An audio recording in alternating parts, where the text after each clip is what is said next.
So here we guys discussing today's topic, that is enzyme purification by chromatography. Okay, this is a topic of subject biochemistry. Let's start it.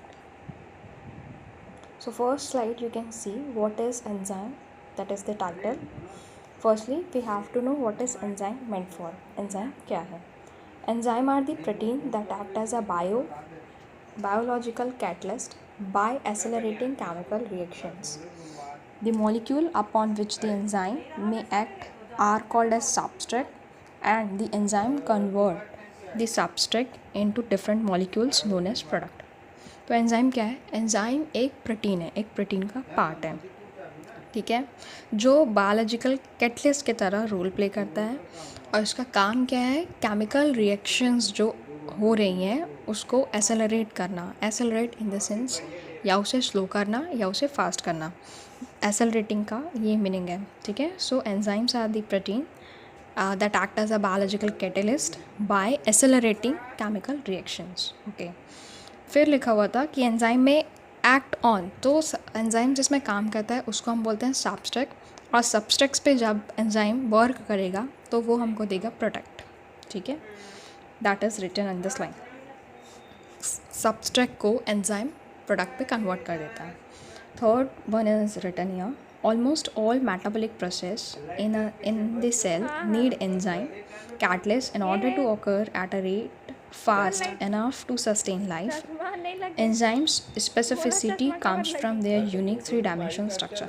Okay, तो जितने भी metabolic processes हैं that is occurring in our body, जो हमारी body के अंदर metabolic processes चल रहे हैं, उन सब में एंजाइम कहीं ना कहीं एक्ट करता है as a biological catalyst. Reason is that क्योंकि हमको प्रोसेस को फास्ट करना, इन्हेंस करना है, that is the reason. Okay, और यहीं से एक वर्ड निकलता है that is enzyme specificity, right, जो उसके थ्री डायमेंशनल स्ट्रक्चर पे बेस्ड है। Okay, like all catalyst enzyme increase the reaction rate by lowering its activation energy. Enzyme activity can be affected by other molecules. तो देखो, हर catalyst की तरह, मतलब जो एंजाइम है वो इंक्रीज़ करता है रेट ऑफ रिएक्शन को, ठीक है। रेट ऑफ रिएक्शन इंक्रीज़ होगा bye lowering the activation energy. जितना कम एक्टिवेशन एनर्जी होगा उतना ही क्या है, हमारा रेट ऑफ रिएक्शन होगा, ठीक है। तो ये एंजाइम का काम है। Enzyme activity can be affected by other molecules. Obviously उसको कोई नेगेटिव फीडबैक देने के लिए जो है उनका नाम है इनहिबिटर्स, ठीक है। They are subjected to called as an inhibitors. Inhibitors वो होते हैं जो किसी भी चीज़ को सप्रेस करते हैं, रोकते हैं, इनहिबिट करते हैं, ठीक है। तो इनहिबिटर्स क्या है? This are the molecules that decrease enzyme activity, and activators are molecules that increase enzymes activity.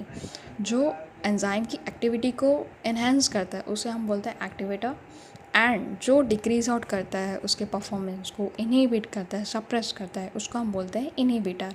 तो इनहिबिटर एंजाइम को नेगेटिव फीडबैक देता है, और we can say activator enzyme को पॉजिटिव फीडबैक देता है by increasing or by enhancing its performance of enzyme. Okay, we goes to the next slide. Okay, this slide you can understand why we need enzyme purification. हमको enzyme purification करने की ज़रूरत क्या है? So देखो, that is obviously we all know somewhere we have impurifications in everything.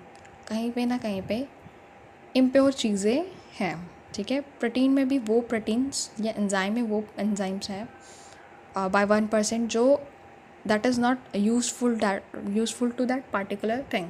तो उस चीज़ को रिमूव आउट करने के लिए हम क्या करते हैं? एंजाइम प्योरिफिकेशन करते हैं।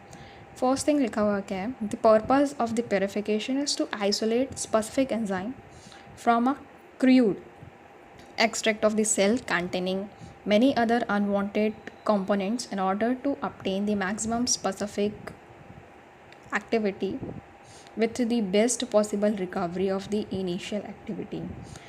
यहाँ पे भी सेम चीज़ लिखी हुई है। अगर क्रूड ऑयल जैसे होता है तो we purified to make it petrol और the diesel, right.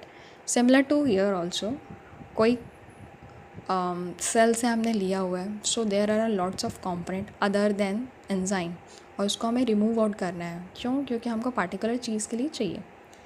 That is the reason कि हम एंजाइम प्योरिफिकेशन परफॉर्म करते हैं। Second most reason is it, अगर कोई चीज़ प्योरीफाई होगी तो वो अपना बेस्ट आउटपुट देगी, ठीक है, मैक्सिमम एक्टिविटी शो करेगी।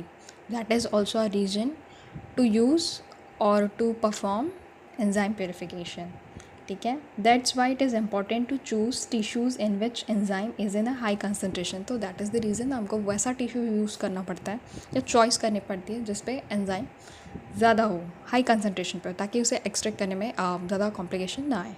Okay, enzyme being proteins are separated on a basis of a difference in a solubility, charge, and the size. So there are lots of processes in chromatography through which we can what we can tell, purify our enzymes from the protein. Okay, the most enzymes are protein, so the purification and extraction method employed for the enzymes are for the protein. तो protein एक enzyme ही है. All proteins are not enzymes, but all enzymes are protein. Okay, तो enzymes क्या है? protein है. So इसका जो purification method है, that is totally based on a protein's purification method. And there are lots of chromatographic techniques that we use for a purification of protein or enzyme. Okay, cell broken to prepare cellular extract or a crude extract, bringing enzymes in a solution which is then separated from a protein on a basis of its physical property like a size, charges and solubility. देखो, cell को तोड़ा जाता है, क्या चीज़ के लिए? Cell extract को मतलब तोड़ा इन द सेंस रप्चर किया जाता है, उसे ब्रेकआउट किया जाता है, ठीक है। There are lots of process again, किस लिए? ताकि सेलुलर एक्सट्रैक्ट उस पर से बना सके, क्रूड एक्सट्रैक्ट हम लोग निकाल सकें, ठीक है। वो जो सॉल्यूशन है उसमें सेपरेट आउट होता है एंजाइम, ठीक है। कौन से बेसिस पे? देखो, एंजाइम बोलो या प्रोटीन, उसके बेसिस पे हमको डेफर, मतलब कौन से बेसिस पे हम उसको डेफर कर सकते हैं? फर्स्ट है उसके चार्ज के बेसिस पे, हर किसी पे एक चार्ज है, ठीक है। चार्ज के बेसिस पे हो गया, साइज़ के बेसिस पे हो गया, उसकी सॉल्युबिलिटी के बेसिस पे, ये दिस आर दी मेजर्स जिसके बेसिस पे हम किसी भी चीज़ को डिफरेंशिएट कर सकते हैं, सेपरेट कर सकते हैं। Okay, we goes to the next slide. Okay, this slide, as you can see the title, that is purification and isolation of the protein or the enzymes. The method of purification of a protein differs from one protein to the other. हर protein के लिए अलग अलग हम use कर सकते हैं. That is the reason we have the varieties of the techniques in chromatography. Okay, we discuss one by one each and every one. So you can see here the characteristics block and the procedure block. Procedure is in the sense we can tell it as also like a principle कि कौन से principle पे काम करता है. Okay, first लिखा हुआ है सॉल्युबिलिटी. सॉल्युबिलिटी में होता है सॉल्टिंग इन सॉल्टिंग आउट. ये it's like an similar to what we can tell osmosis type. Okay, molecular size. तो मॉलिक्यूलर साइज पे होता है हमारा डायलिसिस का प्रोसेस, और दूसरा होता है जेल फिल्ट्रेशन क्रोमेटोग्राफी. उसके बाद दिया हुआ है आयनिक चार्ज. आयनिक चार्ज में से जो उसका प्रोसीजर है that is ion exchange chromatography. We all know, we discuss it later. Anyway, gel electrophoresis and isoelectric focusing. Okay, it needs another video because it's a long topic. That is isoelectric focusing. Another one is binding specificity, that is affinity chromatography. That is the important one. Okay, that are the procedures and that are the characteristics. You can see it well, you can understand it well. Nothing too much complicated is written, just on a flow chart. Chart as a given here. We goes to the another slide. First is solubility. Solubility का मतलब ये होता है कौन सी चीज़ में कौन कितना डिजॉल्वेबल है, सॉल्युबल है. That is word meant for solubility. ठीक है, तो हम इसमें क्या करेंगे, प्रोटीन को ऐसे सेपरेट आउट करना पसंद करेंगे जो सॉल्युबिलिटी के बेसिस पे हो. ठीक है, कि कौन सा कितना सॉल्युबल है. सॉल्युबिलिटी में दो चीज़ इंपॉर्टेंट है, सॉल्टिंग इन, सॉल्टिंग आउट. ठीक है, सॉल्टिंग इन क्या है? Most globular proteins tend to become increasing soluble as the ionic strength is raised due to the addition of the salt. ठीक है, this phenomena is known as salting in of the protein. देखो, इसमें क्या होता है, जो ज़्यादातर गॉब्यूलर proteins होते हैं. There are structure of protein, I believe you know all. तो उसमें एक होता है गॉब्यूलर प्रोटीन. ठीक है, जब उसमें सॉलिबिलिटी जब इंक्रीज़ होती है एज दी उस वो सॉलिबिलिटी इंक्रीज़ कैसे होगी, जब उसकी आयनिक स्ट्रेंथ इंक्रीज आउट होगी. ठीक है, और वो आयनिक स्ट्रेंथ कब इंक्रीज़ होगी, जब उसमें सॉल्ट ऐड होगा. ठीक है, तो जब हम ऐसा करते हैं तो उसको बोलते हैं सॉल्टिंग इन प्रोसेस. उसमें हम सॉल्ट आउट डाल रहे हैं. ठीक है, उससे क्या हो रहा है, आयनिक स्ट्रेंथ इंक्रीज़ हो रहा है और उससे सॉलिबिलिटी इंक्रीज़ हो रहा है. ठीक है, उसके बाद है salting out. As the salt concentration increase this tend to dismeshment of electrostatic attraction between protein molecule by presence of abundant salt ion. This phenomena is known as salting out of the protein. देखो, किसी भी चीज़ में अगर salt ज़्यादा होगा, obvious सी बात है, there are lots of charges in a particular thing. ठीक है, तो सॉल्ट में भी देखो, सॉल्ट में भी एक पॉजिटिव एक नेगेटिव चार्ज है, और हम किसी चीज़ में एक्स्ट्रा ऐड करेंगे तो दैट इज़ टू ऑब्वियस कि उसमें क्या है, इलेक्ट्रोस्टैटिक जो अट्रैक्शन है, चार्जेस हैं, वो डिसमैश होंगे, मतलब अप एंड डाउन अनबैलेंस होंगे. राइट, तो उसकी वजह से क्या होगा, ये कैसे हुआ, ये सॉल्ट की ज़्यादा आयन्स होने की वजह से हो रहा है. ठीक है, तो वो क्या करेगा, वो सॉल्ट आउट हो गए, मतलब अब वो उसमें से रिलीज़ आउट होंगे. उसी से हम उस चीज़ को सेपरेट आउट कर सकते हैं. ठीक है, तो here is an a graph, you can see it. Okay, देखो इसमें एक क्या बोलते हैं, ग्राफ दिया हुआ है. ठीक है, ग्राफ में पिक जब स्टार्ट हो रहा है तो वहाँ पे लिखा है सॉल्टिंग एट, मतलब वो हाइड्रेट सेल, मतलब वो एब्जॉर्ब आउट करने के स्टेज पे है, तो वो सॉलिबिलिटी स्टेज हुई. ठीक है, नीचे दिया हुआ सॉल्ट कॉन्सेंट्रेशन, तो सॉल्ट कॉन्सेंट्रेशन जैसे ही बढ़ेगा पीक में आएगा तब वो टोटली अटैच्ड है. लेकिन जब वो फ्लो डाउन हो रहा है, नीचे हो रहा है ग्राफ का पिक, तो वहाँ पे क्या शो कर रहा है, सॉल्टिंग आउट. मतलब अब जो वो सेल्स हैं या फिर हम बोले प्रोटीन पार्ट्स हैं, वो क्या है, सॉल्ट रिलीज़ आउट कर रहे हैं, सॉल्ट आयन रिलीज़ आउट कर रहे हैं. यहाँ पे दिया है salting out is one of the most commonly used protein purification procedure. इसमें हम यूज़ करते हैं अमोनियम सल्फेट को, NH4 2SO4 is the most commonly used reagent. ठीक है, इससे हम एंजाइम्स को डिफर आउट या सेपरेट आउट कर सकते हैं. ये फर्स्ट प्रोसेस है. ठीक है, सेकंड है इसके बाद मॉलिक्यूलर साइज़. तो मॉलिक्यूलर साइज़ में है पहला जेल फिल्ट्रेशन क्रोमेटोग्राफी, उसके बाद आएगा डायलिसिस. तो gel filtration chromatography is also known as molecular exclusion chromatography. ठीक है, मॉलिक्यूल के बेसिस पे हम इसको डिफ्रेंशिएट करेंगे, सेपरेट करेंगे एंजाइम्स या प्रोटीन्स को. फर्स्ट है स्टेशनरी फेज. देखो इसमें दो चीज़ें होती हैं, दैट इज स्टेशनरी फेज और मोबाइल फेज. स्टेशनरी फेज क्या होती है, स्टेशनरी समथिंग रेस्टेड. मोबाइल मतलब कोई चीज़ मूव आउट कर रही है. ठीक है, तो पोरस बीट हम यूज़ करते हैं. पोरस बीट में आएगा सेफाडेक्स, सेफॉर्स, ये सारी चीज़ें. मोबाइल फेज में आएगा बफर. बफर में आएगा टेट्राहाइड्रोफ्यूरिन, क्लोरोफॉर्म, डाइमेथाइल फॉर्मअमाइड. ठीक है, ये सारे उसके एग्जांपल्स हैं कि हम इस फेज़ में इन सब चीज़ों को यूज़ कर सकते हैं. ठीक है, मोस्ट कॉमनली यूजुअली यही यूज़ किया जाता है. Okay, so return is here. The beads are made of an insoluble but highly hydrated polymer such as the dextrin or agarose or polyacrylamide.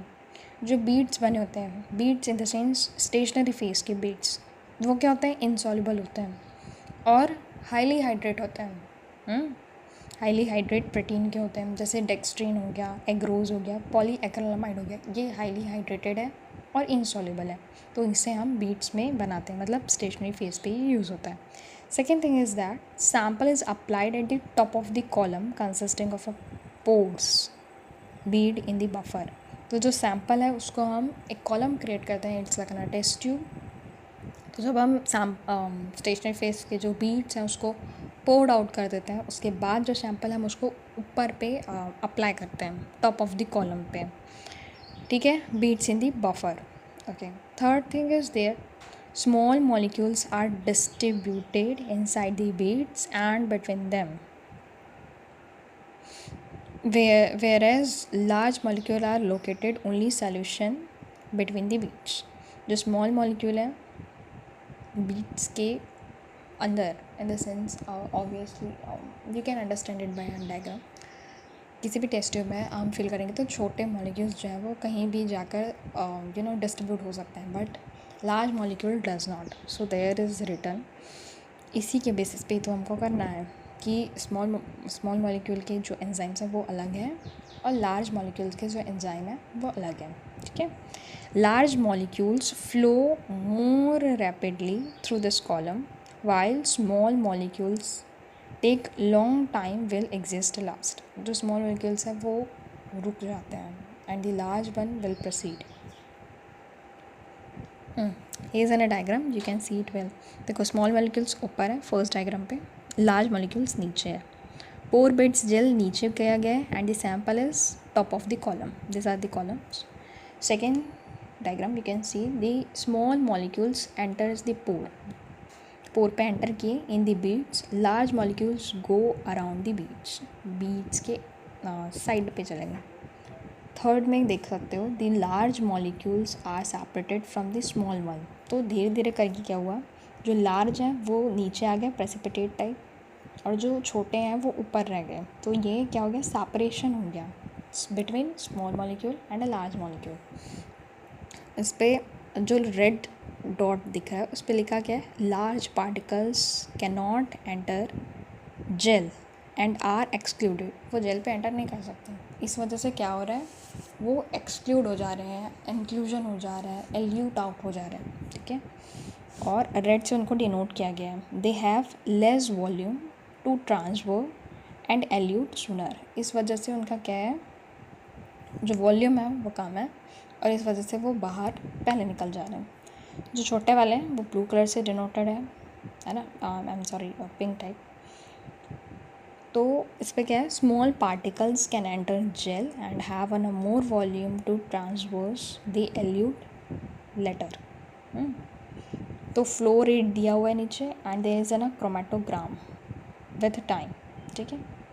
This is the diagram of gel electrophoresis, I am sorry gel filtration chromatography. We goes to the next slide, that is dialysis. ये भी एक molecular size characteristic का ही एक procedure है dialysis. तो इस पर क्या होता है, protein can be separated from the small molecule such as salt by dialysis through a semi permeable membrane such as cellulose membrane with the porous. इसमें हम सेलुलोज मेम्ब्रेन यूज़ करते हैं. Dialysis that is like an somewhere osmosis type process. ठीक है. Salt इसमें out जैसे जाता है डायलिसिस प्रोसेस में, वैसे ही इसमें भी होता है. तो protein mix is placed inside the dialysis bag. Dialysis bag में प्रोटीन को पैक आउट करते हैं which is then submerged in a buffer solution. Buffer solution में हम उसको रख देते हैं. उससे क्या होगा, इम्प्योरिटीज सेपरेट आउट हो जाएंगी. तो molecule having dimension significantly greater than the pores diameters are retained inside the dialysis bag. जिसका मॉलिक्यूल साइज़ जो है, ठीक है, वो ज़्यादा है किस पोर्स के डायामीटर से, वो क्या होगा, वो डायलिसिस बैग के अंदर रह जाता है और इससे वो रेजिस्ट आउट होके सेपरेट हो जाता है. ठीक है. तो ये भी मॉलिक्यूलर साइज़ के बेसिस पे है. तो smaller molecules and the ions capable of passing through the pores of the membrane diffuse down their concentration gradient and emerge in the solution outside the bag. जो छोटे मॉलिक्यूल हैं और ions हैं वो क्या होता है, कैपेबल होते हैं पोर्स को रीच आउट करने के लिए, वो पोर्स तक चले जाते हैं. बट जो लार्ज मॉलिक्यूल है वो तो नहीं जा पाएंगे ना, due to there is a lots of reason. Like ना कंसनट्रेशन जो ग्रेडियंट वहाँ पे क्रिएट होगा between the buffer and the protein. Buffer solution जो है डायलिसिस बैग के बाहर. तो that is all the reasons. Okay. उसके बाद है हमारा आयनिक चार्ज पे क्रोमेटोग्राफी. ठीक है. तो there are a 4 step, that is equilibration, sample application and wash, elution, regeneration.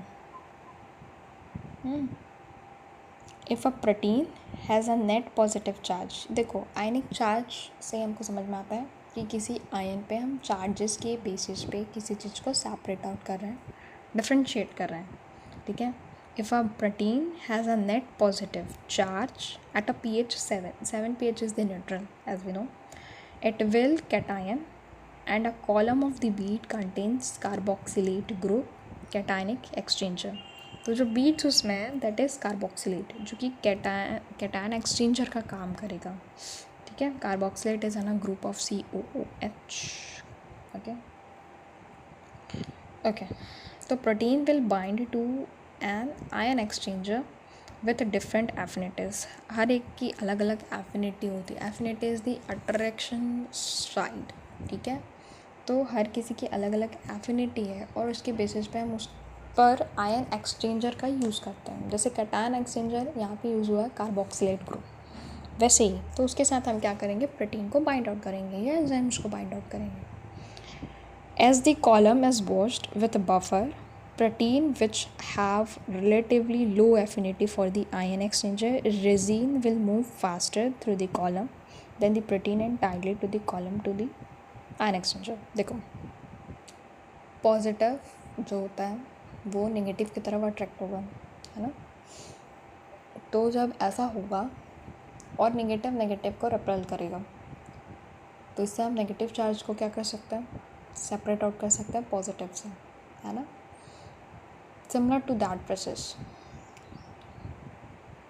ये भी आयन चार्ज जो है वो ऐसे ही प्रोसेस आउट होता है एंड दैट इज़ रिटन ही है.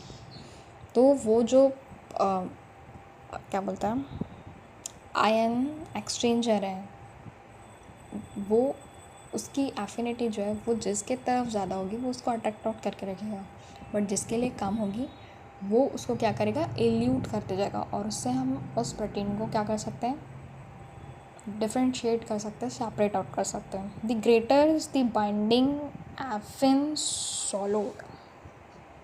slowed I'm sorry a protein for the ion exchange column, the more it will be slowed in high salt concentration at different pH. देखो affinity क्या change होती है, कैसे change होती है, वो डिपेंड करता है हमारे कंसनट्रेशन, सॉल्ट कंसनट्रेशन पे, जो कि डिफरेंट pH पे अलग अलग होगा. तो that is the reason. We goes to the next slide. हाँ, ये है हमारा डायग्राम जिसके बारे में हम बात कर रहे हैं. The two kinds of ion exchanger, पहला होता है एन आयन और दूसरा है कैटायन. एन आयन को हम नेगेटिव बोलते हैं, कैटायन को हम पॉजिटिव बोलते हैं, ठीक है. तो यहाँ पे दो सर्कल्स प्रोवाइडेड हैं, दो मॉलिक्यूल्स, एक ब्लू से दिख रहा है और एक दिख रहा है हमको पर्पल से. ब्लू पर लिखा हुआ है ion exchanger, an ion exchanger stationary phase particle, ठीक है. उस पर बाहर से क्या आ रहा है, नेगेटिव चार्ज आ रहा है. एन आयन पे क्या है, अंदर पॉजिटिव चार्ज है. एक्सचेंजर कैसा है, नेगेटिवली चार्ज्ड है. तो नेगेटिवली चार्ज्ड एनालिटिक्स जो एनायन है वो क्या अटैच करेगा, पॉजिटिव चार्ज सरफेस को अट्रैक्ट करेगा, ऑब्वियसली वी ऑल नो, ठीक है. और उससे क्या है, नेगेटिव जो है वो रिपेल आउट होकर बाहर चले जाएंगे.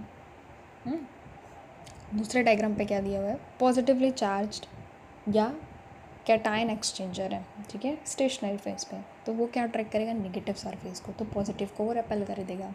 ऐसे से क्या होगा, पॉजिटिव एल्यूट आउट होंगे. जिस मॉलिक्यूल पे पॉजिटिव चार्ज है वो एल्यूट आउट होंगे, ठीक है. अनदर डायग्राम पे क्या दिया हुआ है, ये एक कॉलम क्रिएट किए हुए हैं जिसमें हमने स्टेशनरी फेस डाला हुआ है, सैम्पल डाला हुआ है. स्टेशनरी फेस में वही एनायन एक्सचेंजर और कैटायन एक्सचेंजर यूज़ होगा. जब प्रोटीन मिक्सचर को डाल रहे हैं, देखो अंदर पे जो मॉलिक्यूल्स है उसको बड़ा करके दिखाया गया है that polymer beads with negatively charged functional group. जो पॉलीमर्स बीड है वो क्या है, नेगेटिवली चार्ज्ड फंक्शनल ग्रुप के हैं, ठीक है. उस पर जो फंक्शनल ग्रुप है वो क्या है, नेगेटिवली चार्ज्ड है. उसको एलिट आउट किया गया. अब यहाँ पे 2-3 केसेस बन सकते हैं. 2-3 केसेस इन द सेंस, अगर हम एनायन एक्सचेंजर डालेंगे, anion exchanger in the sense negatively charge डालेंगे, तो वो पॉजिटिवली चार्ज्ड प्रोटीन मॉलिक्यूल को अट्रैक्ट करेगा और नेगेटिवली चार्ज्ड को वो रेपेल आउट कर देगा.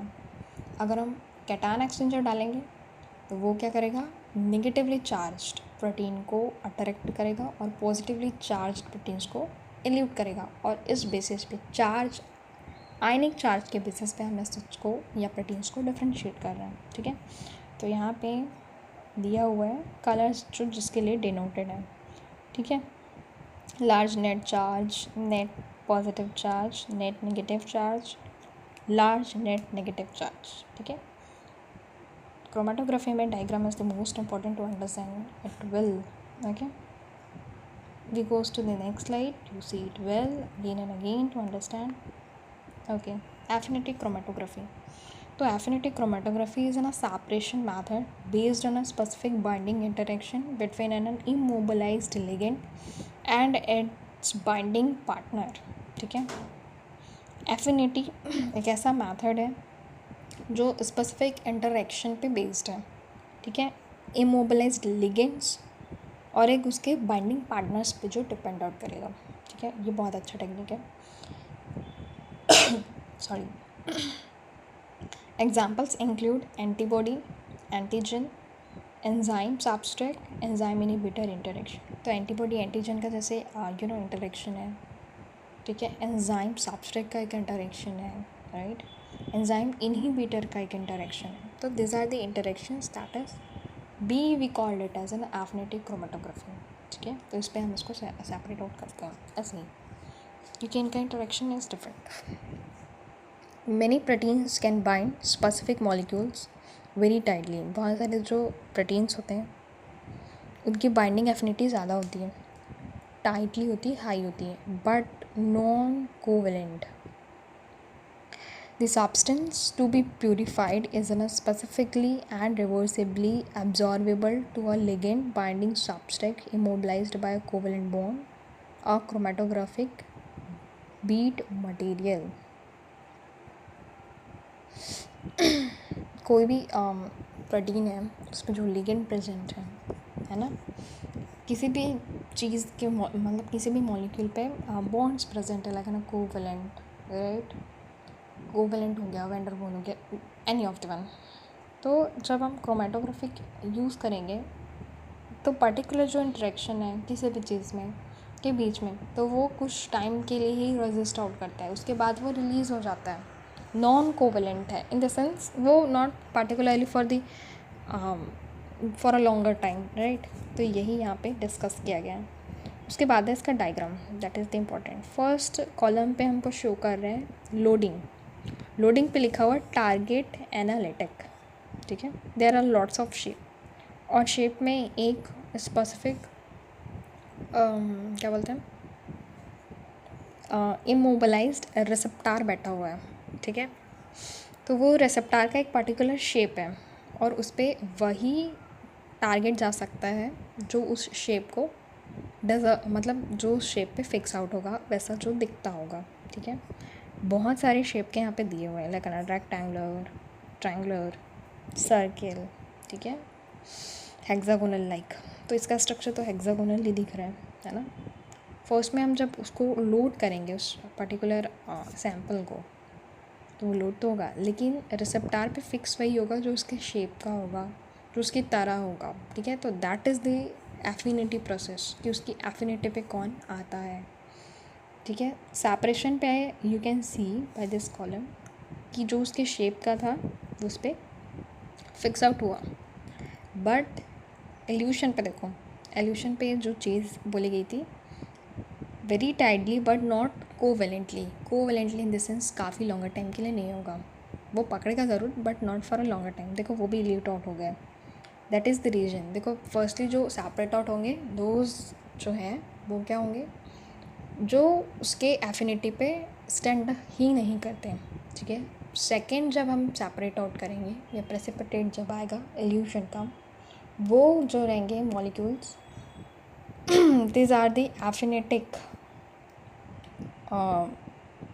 molecules by the interaction process, ठीक है।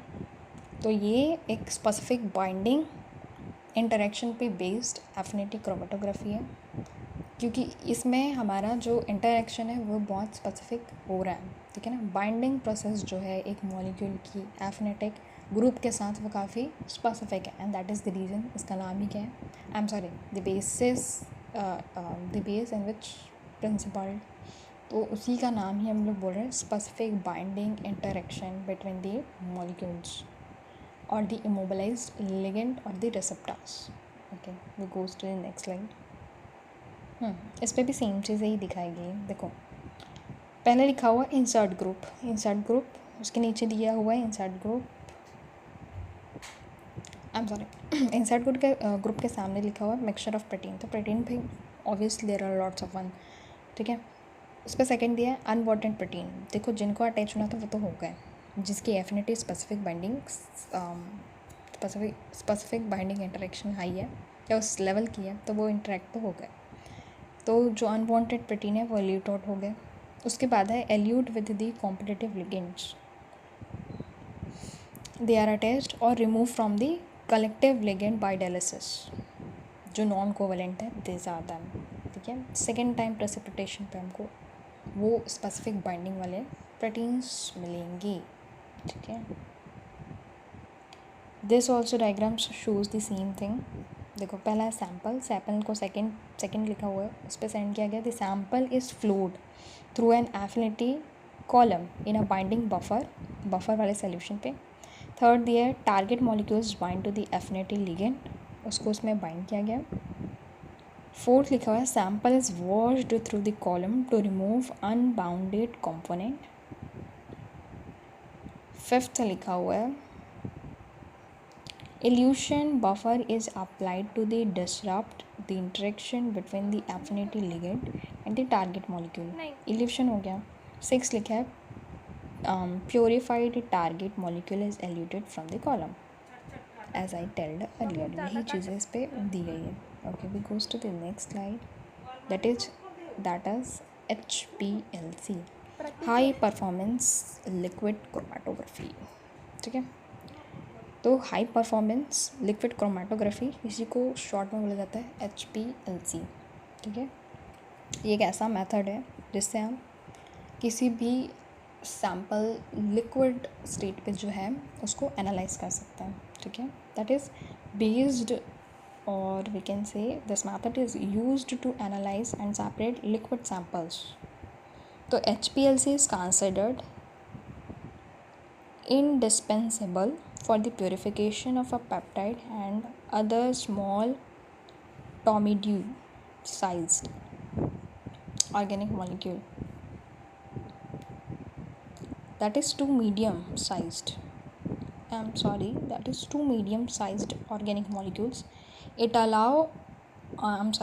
also allow you to use a very much smaller particles size of the column packing material, which give on a much higher surface area for the interaction between the stationary phase and the molecule flowing past it.